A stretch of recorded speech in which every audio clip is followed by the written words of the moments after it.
Okay, up here at the compost pile, this pile runs clear back up into here. This up in this direction is ready to go. It's a couple years old, back under them weeds. Can be used. Newer sections down here where I add leaves, sawdust, lots of cardboard, straw, hay from the rabbit pens and the goat pen and the chicken coops, and lots of sawdust, and of course weeds. But I just keep building this pile clear over into this direction. This is where I used last from. Started building up top. And then I'll start using that up there and work this way and then start rebuilding from up there. But today I'm going to do something I never did before. I'm going to try something.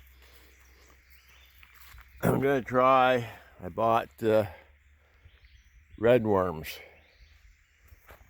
I'm going to add some red worms to the compost piles to see if see what they're going to do. So we'll reach in here and put some red worms in there. You see them there. 2,000 red worms here. So I'm going to put some here. I'll cover that back up now.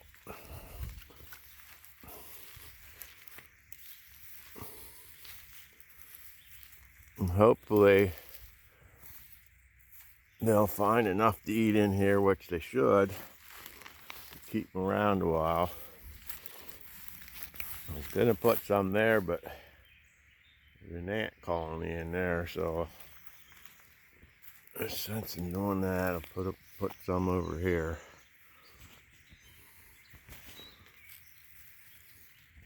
Get all those worms. Hopefully they take off and love what they find here and get eaten. Turn this soil into, or this compost pile. Add worm castings to it would bring my nitrogen level way up. Hopefully they're liking this area.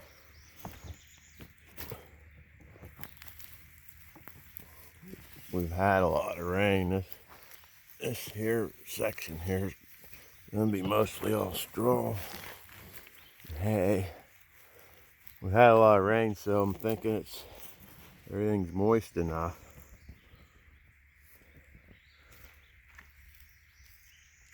So we'll see what they'll do.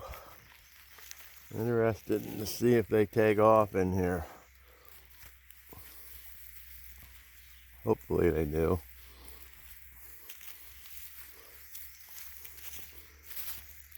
Alrighty then.